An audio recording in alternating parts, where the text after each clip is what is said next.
Eh bien voilà, nous sommes de retour sur ce plateau exactement 7 heures du côté de Lorbaba. Là-bas, nous avons tous nos fidèles téléspectateurs. Bonjour à toutes les personnes qui regardent du côté de Lorbaba. Et en place, en Camerounais, citoyen camerounais fier de l'être, au service de la nation, eh bien, qui pendant cette belle période de campagne électorale se donnera à cœur joie au service de la nation. Eh bien, c'est le commissaire divisionnaire en service au central numéro 2 à Lorbaba, monsieur Alain Essonneau. Monsieur Alain Essonneau, c'est le monde de la rue de presse. Et pour ce, nous allons nous déporter du côté de Yaoundé. J'espère que vous êtes confortablement installés parce que là-bas, M. Gilles Pierre Essonneau est en place, et bien en place. C'est avec le cœur enflammé de joie que nous renvoyons l'antenne à Yaoundé. Bonjour, monsieur. Voilà, bonjour Thierry Carole, bonjour également à Soflan. Effectivement, je vous accueille comme d'habitude le cœur enflammé de joie. Vous également nos millions de téléspectateurs. Ceux du Cameroun sont tous chargés fort d'informations. Donc à cet exercice, en tout cas, c'est l'instant. Revue de presse du Canal Matin national et à titre de rappel, dernier, eh bien, Paul Biya était à l'EMIA, l'école militaire interamée du Cameroun. Il est allé de ce côté-là, question d'éviter la transition de cette école des aînés en matière de défense et de sécurité pour et dans la République du Cameroun. Cette invite est d'ailleurs requise par Cameroun Tribune. Vous le voyez qui la trouve profonde et bien plus que profonde. C'est d'autant plus que la dite promotion a été baptisée au nom de Koji Jacob, général de division, qui s'était illustré par des faits d'armes, un modèle pour l'armée camerounaise par sa bravoure, son intelligence et sa proximité avec les troupes. Réalité de Paul Ngouaré Kindi, tout aussi en kiosque ce matin va dans le même sens que le quotidien camerounais à capitaux publics. J'ai donc nommé Cameroun Tribune. Réalité est en kiosque. D'ailleurs, le journal de Paul Ngouaré Kindi reprend à son compte le triomphe à la cour d'honneur de la brigade du quartier général ici même à Yaoundé, bien, où 182 officiers justement sont arrivés en fin de formation. Une cérémonie qui a été présidée par le président de la République lui-même, Paul Biya, qui était donc à l'EMIA en contexte. Il leur a demandé de faire du respect des droits de l'homme un hobby et de la préservation de l'intégrité du territoire un impératif. Voilà donc quelques-uns des rôles de l'armée camerounaise qui ont été rappelés et réitérés à l'occasion justement de cette sortie en termes de promotion 37e du genre de l'école militaire interamée du Cameroun. Dans une édition spéciale, le journal L'Épervier, tout aussi en kiosque ce lundi, reconnaît justement quels sont les mérites de l'EMIA, l'école militaire interamée du Cameroun, mais aussi les mérites du ministre délégué à la présidence de la République chargé de la défense,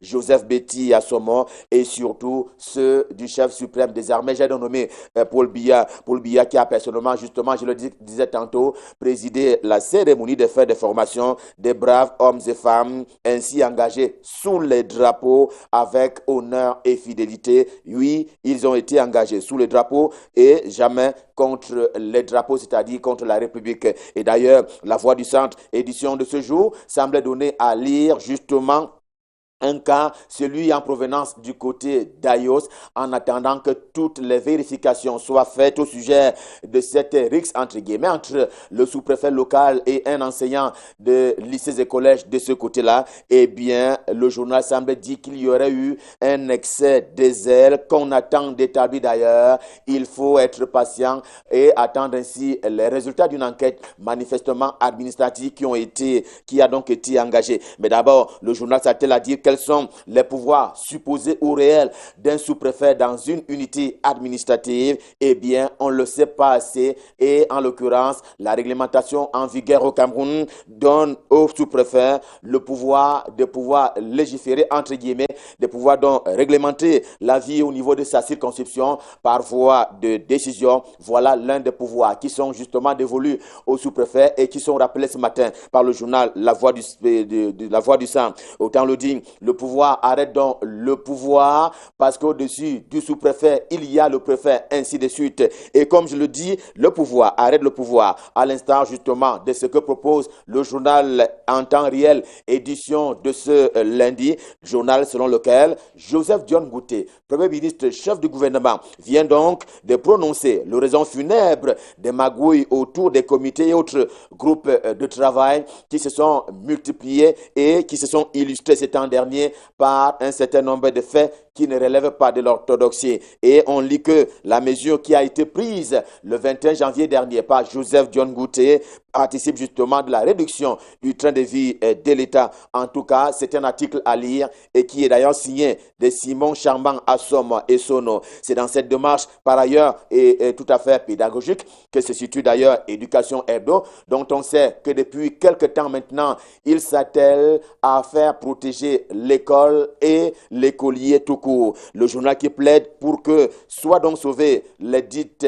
mesures, que disent les dites entités de la communauté éducative. Il s'agit donc de la protéger en commençant par préserver l'enseignant des menaces, tortures et toute autre forme d'humiliation qui ont d'ailleurs été recensées par le journal dans sa livraison de ce jour. Et dès que cela est dit, venons-en à la campagne qui bat son plein depuis samedi dernier au Cameroun dans la perspective des élections couplées du 9 février prochain. En tout cas, le journal camerounais d'expression anglaise The Voice, édition de ce lundi, eh bien, ne rend pas compte strictement des faits de campagne, mais constate pour ce qui est du nord-ouest et du sud-ouest qu'il y a comme un regain de violence de la part des séparatistes qui sont mortellement opposés à la tenue du double scrutin du 9 février prochain. En tout cas, ce sont ces faits-là qui sont redoutés par le journal. Il en donne quelques-uns en termes de clichés en provenance du nord-ouest et du sud-ouest, deux régions camerounaises qui sont traversées par une crise socio-politique. Le journal essentiel, ce n'est pas là. Il renchérit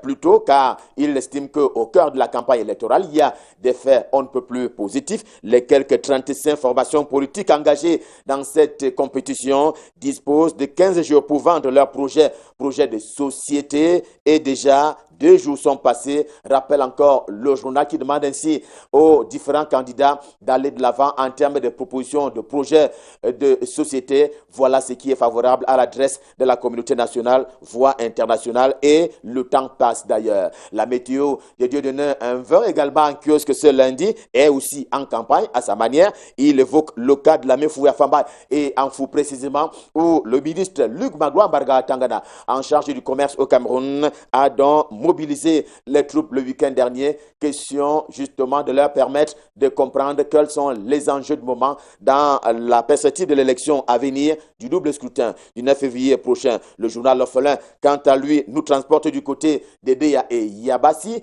deux villes qui ont été visitées par le ministre Jean-Eners Masséna Bibert, le ministre en charge des transports. Ce sont donc deux localités qui ont été par lui visitées. Question de procéder au lancement de la campagne électorale dans l'esprit, bien entendu, d'affûter l'esprit des militants de son parti. J'ai nommé le RDPC, le Rassemblement démocratique du peuple camerounais. Génération Libre reste dans la Sanaga maritime et aussi l'ONCAM, deux départements qui ont également connu le lancement de la campagne électorale et dans le même but de rendre compte des meetings des lancements justement de campagne par le ministre des Transports, et cela s'est fait dans une ferveur populaire. Renseigne donc Génération Libre. Le journal La Veuve insiste sur le cas de Fou dans la Mefou et Yafamba qui a donc été traversé par un vent de remobilisation dans la perspective de ces scrutins couplés le 9 février prochain au Cameroun. Et Singan est aussi en kiosque. Il parle pour sa part de carton plein, cette fois-là dans le département de la Lekié, et on parle d'un des départements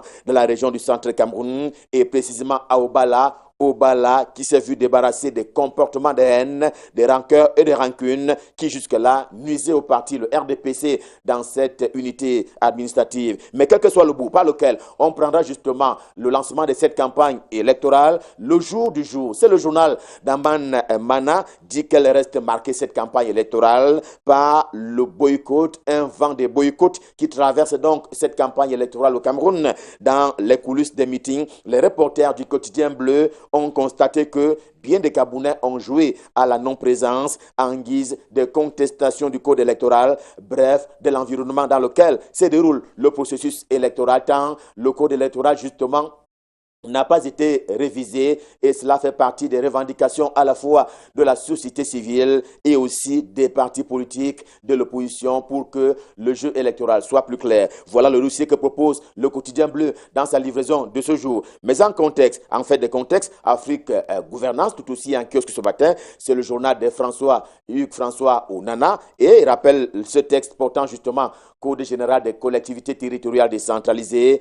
François Onana et ses équipes qui ont d'ailleurs commis donc un dossier qui met au centre des préoccupations l'importance de ce texte-là et l'enjeu politique, économique et financier des prochains élus, à la fois locaux, mais également les élus de la nation. Autant le dire, c'est une campagne qui va sous fond de ce texte-là, qui est, somme toute, selon le journal, une espèce de révolution. Puis le face des Rogen TD est également en kiosque ce lundi. Il revient d'ailleurs sur ce qu'il est convenu d'appeler la discorde ou alors le vent de froid entre le groupement interpatronal du Cameroun, le GICAM, et la DGI, la Direction générale des impôts. Et au-delà de la théorie du complot dont il parle, la question plus profonde semble être celle de l'élaboration du budget de l'État, avec cet appel à être associé de la part du GICAM dans l'élaboration justement de ce budget. Au-delà de cette association, il y a la question profonde du degré de prise en compte des revendications du GICAM dans la construction du budget de l'État du Cameroun. Le budget de l'État, c'est souvent pris pour pouvoir par un certain nombre de fonctionnaires de la République. Libération Plus, le journal d'Amadou Tidjani, également en kiosque ce lundi, nous apprend par exemple que ce sont 33 milliards de francs CFA qui auraient été détournés par quelques-uns des fonctionnaires et ils l'ont fait en l'espace de 2 mois. Voilà donc une information à tout le moins grave qui est proposée par Libération Plus, édition de ce jour. Le soir, ce matin, va dans le même sens lorsqu'il annonce la mise en route vers Kondengui. On appelle affectueusement les prisons centrales et principales de Yaoundé. Ainsi, eh bien, il y a donc certains fonctionnaires qui sont en route pour Kondengui. Ils ont d'ailleurs été identifiés, si l'on s'en tient aux écrits du journal Le Soir ce matin, parce qu'ils se sont arrogés de trop perçus pendant des années, s'agissant justement des virements des salaires, selon donc une liste dont le journal Le Soir ce matin a d'ailleurs copie. Et en deuxième une du journal Le Soir, il y a l'affaire Jean-Marie Zambou Amougou, du nom donc du président de la CSTC, la centrale syndicale des travailleurs du Cameroun, qui a donc été arrêté et jeté en prison depuis quelques années maintenant pour une affaire montée de toutes pièces, écrit justement le journal Le Soir ce matin, qui se retourne finalement et exclusivement vers l'institution présidentielle, c'est-à-dire le chef de l'État Paul Biya, question de plaider pour la libération, rien que nous, ici et maintenant, du président de la CSTC, j'ai nommé Jean-Marie Zambo Amougou. Quant à l'épervier, cette fois la version ordinaire, Sa Majesté Noudio persiste et signe le circuit de production de la carte nationale d'identité, tout aussi celle du passeport, n'est pas que blanc. Pour parler justement de ce circuit-là, à la DGSN, la délégation générale à la sûreté nationale, on évoque la pénurie de cartons. Le journal, lui, évoque un cas de corruption qui met en difficulté à la fois les usagers ordinaires, mais également les opérateurs économiques qui se voient ainsi privés de ce précieux sésame. Question pour justement d'aller de l'autre côté pour aller faire les affaires. On va terminer ce matin par le journal Le Zénith avec l'affaire dite Martinez-Zogo, dont on sait qu'il a été arrêté et mis lui aussi en prison. Au-delà du seul animateur de l'émission Embouteillage sur une FM de Yaoundé, la capitale gabonaise, l'affaire révèle plusieurs ficelles et facettes qui impliquent d'ailleurs des personnels de la République, que dis-je, des personnalités de la République. Martinez-Zogo serait donc le sacrifié au milieu d'une lutte des grands de ce pays. C'est donc une affaire à suivre par vous, mais également par nous. Et parmi vous, il y a Max Malande qui quitta l'armée il y a 1 an jour pour jour et qui a d'ailleurs 1 an de plus ce jour. Et pour le moment, avec ses voeux les meilleurs à l'adresse de ce grand homme de l'armée camerounaise qui a quitté donc cette armée il y a 1 an. Revue de presse Made in Yaoundé, édition de ce jour Stop Fin. Bien entendu, le cœur enflammé de joie, nous vous avons servi. On prend immédiatement la route de Douala. Question d'aller retrouver de ce côté-là l'homme à l'adresse particulière. J'ai nommé Michael Tipkio pour la suite et la fin de la revue de presse. Bonjour Michael, c'est à vous à Douala. Et bonjour Ghislain Pierre, à Yaoundé, la suite à Douala, c'est avec l'œil du Sahel, le tri-hebdomadaire régional d'information du Nord Cameroun qui nous parle ce matin de la peste porcine qui ravagea justement des régions du nord-ouest, de l'extrême nord plutôt, le septentrion en général et les régions de l'ouest du Cameroun. C'était donc en 2010, la peste porcine justement qui avait fait de nombreux ravages dans cette localité et donc instruction a été donnée aux éleveurs des régions septentrionales septentrionale du Cameroun d'abattre justement leur cheptel. Évoluant en plusieurs groupes, effectivement, ces éleveurs s'étaient livrés à ces consignes qui ont été données par le ministère de l'élevage, des pêches et des industries animales. Et l'Œil du Sahel nous révèle ce matin que des promesses allant dans le sens de l'indemnisation de ces éleveurs ont été faites en cette époque-là, mais jusqu'ici, ils n'ont reçu aucun sou, rien du tout, et plus de 100 millions de francs CFA auraient donc été débloqués pour indemniser ces nombreux éleveurs. Question de leur permettre de relancer leurs activités. Jusqu'ici, jusqu'à ce jour, ils n'ont absolument rien perçu. C'est pour cette raison qu'ils ont donc lancé un appel vers le président de la République. Ils viennent de commettre une lettre qu'ils ont déposée au service du gouverneur de la région de l'extrême nord du Cameroun. La grande une du journal L'Œil du Sahel nous parle de ces attaques terroristes dans la région de l'extrême nord encore. Plus de 73 terroristes neutralisés par l'armée camerounaise. Ils ont attaqué, ils ont été tués dans l'attaque de plusieurs camps de notre armée. Un véritable succès donc pour l'armée camerounaise. Évoluant en plusieurs groupes, les terroristes entendaient s'infiltrer en territoire camerounais pour attaquer les camps militaires de Guédérou, Wambaché, Gansé et Chiripuri. Malheur en a pris, ils ont été accueillis royalement par les forces armées camerounaises. Dans chacune des localités citées, Boko Haram a perdu de nombreux combattants, ce qui porte à 73 le nombre de terroristes neutralisés par l'armée camerounaise en une journée seulement. Ces pertes, justement, sont un sérieux coup de massue porté à la secte terroriste qui, ces derniers jours, écrit L'Œil du Sahel, reprenait du poil de la bête dans quelques localités de la région de l'extrême nord du Cameroun. Le quotidien Le Messager est lui aussi en kiosque aujourd'hui et nous lance une alerte dans la capitale camerounaise au sujet des personnes présentées comme des combattants séparatistes qui seraient donc dans la capitale camerounaise. Selon une lettre portée du délégué général à la sûreté nationale, ces hommes prêteraient à s'attaquer à nos forces de défense et de sécurité, même à nos forces de maintien de l'ordre dans la capitale camerounaise. Le message porté fait justement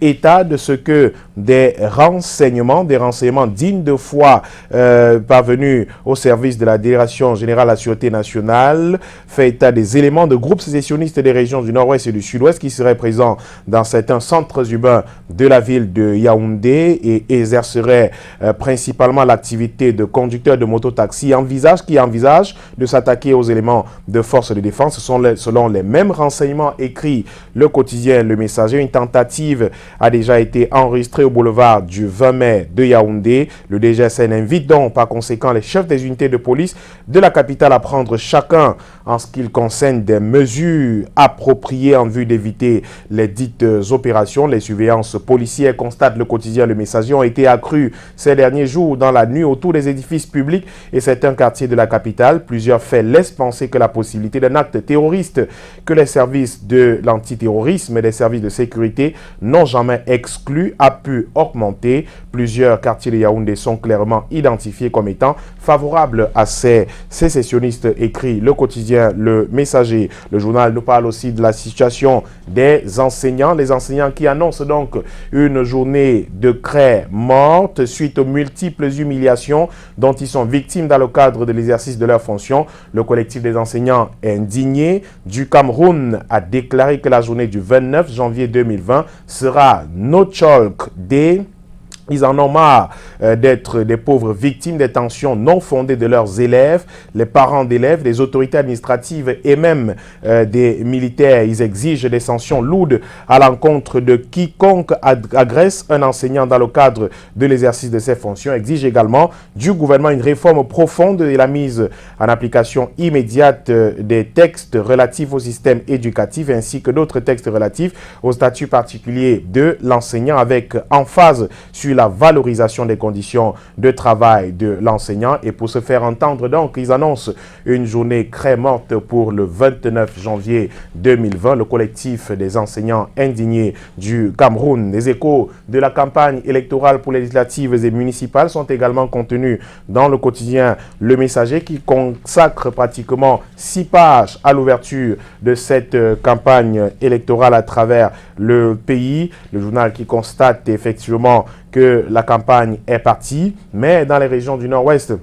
et du sud-ouest du Cameroun. Le parti du Flambeau Ardent n'a pas raté le coach du lancement de cette campagne électorale, mais le journal constate pour le déplorer que c'est au bord de la piscine d'un hôtel de la place Abamenda que Philémon Yang, président de la commission de coordination régionale du RDPC, a convié l'élite et les militants pour passer les prescriptions du comité central et même les messages qu'ils doivent porter aux populations pendant ces 2 semaines que va durer l'opération de charme des électeurs. Le parti de Paul Biya brandira, écrit le quotidien Le Messager, comme fait d'armes aux électeurs le statut spécial, et l'ancien Premier ministre Philémon Yang a saisi cette perche justement pour dissiper le doute contre l'implémentation de ce statut spécial, ce statut particulier pour les 2 régions du nord-ouest et du sud-ouest du Cameroun. Les échos de la campagne effectivement avec l'UDP qui est pour un vote sanction contre le RDPC et le SDF dans la région du nord-ouest du Cameroun. Bien d'autres localités du Cameroun avec le RDPC en rang serré également dans la Mefou et à Famba, l'UDC en messager du développement à Kiossi. Les échos de la campagne des premières journées de la campagne électorale à retrouver dans le quotidien Le Messager en kiosque aujourd'hui. Cependant, la nouvelle expression constate que la campagne électorale est partie, mais se fait pratiquement à double vitesse. Certains partis politiques sont partis sur les chapeaux des roues depuis samedi dernier. Mais cependant, le journal constate que d'autres formations politiques restent encore à la traîne. Démarrage donc à 2 vitesses. Et le top départ de la campagne a donc eu lieu il y a quelques jours. C'était samedi, une ouverture officielle de la compétition dans laquelle les formations politiques ne se sont pas engouffrées de la même façon. Le journal cite par exemple le RDPC qui est sur le terrain et qui a quadrillé tout le pays d'ailleurs, qui a lancé sa campagne dans les nombreuses circonscriptions à travers le pays. Le PUS, Parti uni pour la rénovation sociale, qui a également lancé sa campagne sur le terrain. Le PCRN, le SDF, quelques formations politiques seulement restent encore à la traîne. Et le journal en profite pour nous proposer les circonscriptions électorales et partis politiques en circonscription pour l'élection des députés à travers le pays. La même affiche justement circonscription électorale et partis politiques pour l'élection des conseillers municipaux à travers le pays. Effectivement, c'est un document à retrouver dans le quotidien La Nouvelle Expression de ce jour, qui nous donne également des nouvelles de la constitution des commissions locales de vote des partis politiques qui auront 2 représentants. Ces acteurs politiques ont reçu l'autorisation de l'ECAM de se faire doublement représenter durant le jour de vote. C'est donc à lire en page 5, 8 et 9 du quotidien La Nouvelle Expression en kiosque aujourd'hui, qui nous parle aussi de sport avec des inquiétudes sur le championnat d'Afrique des Nations. À 2 mois du CHAN, nous accusons un grand retard sur le plan marketing, estime Pierre-Laurent Tamo. Il est expert comptable agréé, c'est marque et promoteur de l'Africain d'expertise comptable, une entreprise spécialisée en expertise. Pierre-Laurent Tamo est pareillement expert en marketing sportif, passionné de football. Il analyse la préparation du championnat d'Afrique des Nations et relève au passage un retard dans la vente de cette compétition. Dans une interview accordée à La Nouvelle Expression ce jour, il parle de cette compétition et ses enjeux sur le plan marketing. C'est à retrouver en page 11 du journal de Séverin Tchunke en kiosque ce lundi.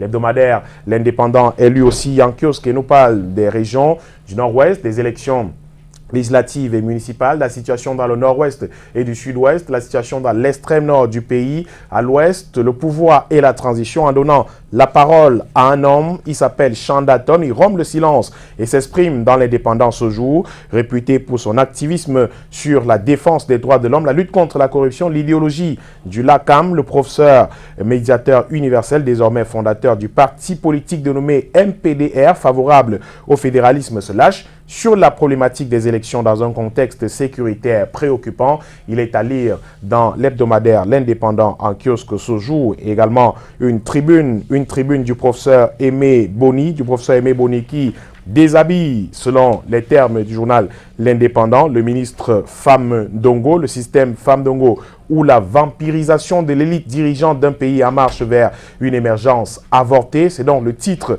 de cette tribune du professeur Aimé Boni. Il parle par exemple des frasques récurrentes d'un ministre d'État, créature d'un être humain, la vampirisation des consciences et la foulure des droits de l'homme par l'homme d'État, le système ou l'aide à la France du sous-développement de l'Afrique. C'est donc une contribution du professeur Aimé Boni sur le site Mediapart qui est donc reprise, cette contribution, dans le journal L'Indépendant, l'hebdomadaire également en kiosque ce lundi. On termine avec ces quelques journaux d'expression anglaise. The Star qui parle du RDPC, le Rassemblement démocratique du peuple camerounais, qui adopte les médias sociaux, les réseaux sociaux justement pour battre campagne. Ils ont été également sur le terrain, mais des SMS, WhatsApp, Facebook et bien d'autres sont de plus en plus utilisés par le parti au pouvoir pour atteindre les électeurs, et ce, de plus en plus dans les régions du nord-ouest et du sud-ouest du Cameroun. Le journal qui s'interroge pourquoi cette méthode utilisée. Est-ce justement parce que ces responsables de partis politiques du RDPC n'ont pas la possibilité de fouler le terrain à cause de l'insécurité? C'est dans une question portée par le journal The Star en kiosque aujourd'hui, qui nous présente également de nombreux journalistes et politiques qui sont en liste justement pour ces différentes élections à venir. Innocent Bounier, Henry Kedjan, Andrew Akramou, Kenatabon Martin, ils sont nombreux justement ceux de ces journalistes qui sont candidats pour des postes de députés et même de conseillers municipaux à travers justement pour justement les élections du 9 février 2020. Deux postes également en kiosque aujourd'hui nous parle aussi de cette campagne électorale qui est ouverte de façon un peu timide dans les régions du nord-ouest et du sud-ouest du Cameroun, malgré le contexte sécuritaire un peu tendu. Quelques formations politiques ont tout de même bravé cette insécurité pour lancer leur campagne dans les régions du nord-ouest et du sud-ouest du Cameroun. Écho justement de la campagne dans ces deux régions particulières du Cameroun à retrouver dans le journal The Post aujourd'hui. On termine avec Eden qui parle aussi de cette campagne, de la sortie également du ministre de l'administration territoriale sur les fonds de campagne et bien d'autres. Le journal parle aussi de cette autre campagne de boycott avec la réaction du ministre de l'administration territoriale, de la sortie des membres du Rassemblement démocratique du peuple camerounais au lancement de la campagne dans le nord-ouest et du sud-ouest du Cameroun. C'est donc ce que nous rapporte le journal Eden Newspaper, qui est également en kiosque ce lundi. Merci beaucoup Michael Tipkeo pour cette revue de presse. Merci. On vous retrouve demain pour la deuxième de la semaine. Passez une excellente journée, messieurs. Merci, je vous le souhaite. Nous allons, alors qu'il est 7h, passer de 27 minutes, chouchou, Oui. nous intéresser à une page de publicité. Bien sûr. On y va.